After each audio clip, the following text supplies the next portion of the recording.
Hello, and welcome to another edition of the Stench of Truth. Now, I want to talk about two issues today, and the first one is the ex-CIA employee which admitted that waterboarding was used on terrorist subjects and that it was quite effective in obtaining information, which I had no doubt. Torture is very effective. What I find appalling is that there is no outrage amongst the people in this country against this behavior by our government.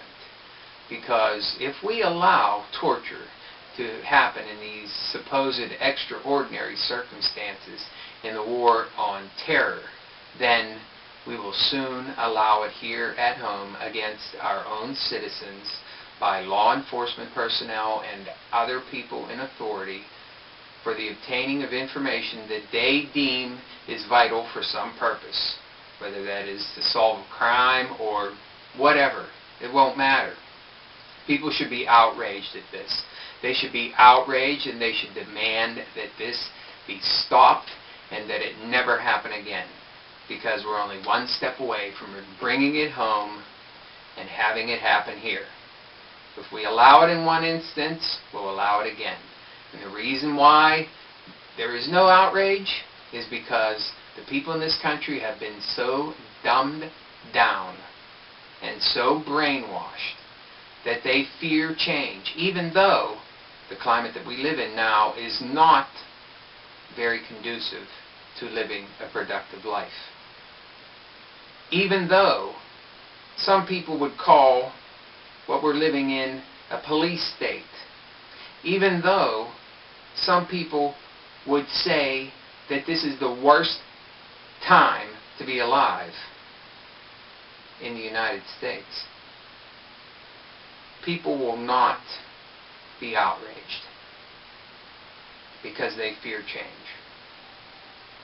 And that brings me to the other issue. That is Ron Paul, who has a wonderful message. He's a great candidate. He's the one that everybody should be voting for. But he won't ever get elected. And the reason why is the same reason why there's not outrage over this whole torture thing.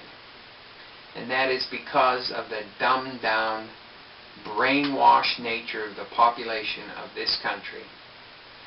They fear change so much that they won't vote for Ron Paul because, in effect, his message is the most radical of all, to take us back to a more constitutionally founded government. And that would mean a huge change from what we have today. And that's why he won't be elected, because in effect he is the most radical candidate of all. So, we cannot allow torture of terrorist suspects, because if we do, it will not be long before it is justified in the use against people in this country for crimes and other things that the government and those in authority deem are important enough for it to be used for information that they think is vital. And need I remind you that torture is very effective at getting information. All you have to do is look back at the Spanish Inquisition. People readily confessed to being witches and heretics whenever they were subjected to torture.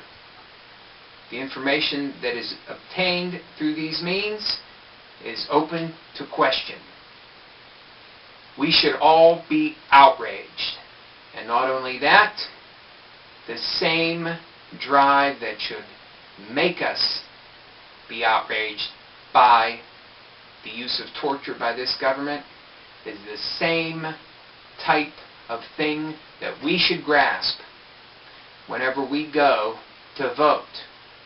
We should vote for someone who is going to promote that which has made this country the great country that it once was and could be again.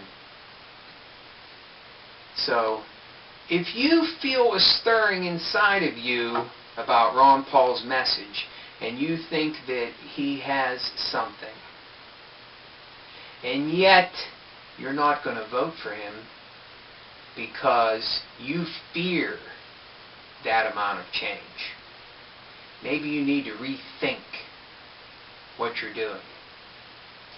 If his message resonates with you, vote for him. In the primaries, vote for him in the general election, because what he stands for is important.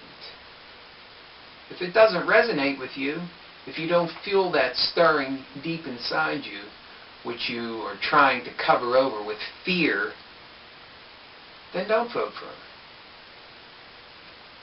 But take a minute to be outraged that this government would employ torture to obtain information. Thank you.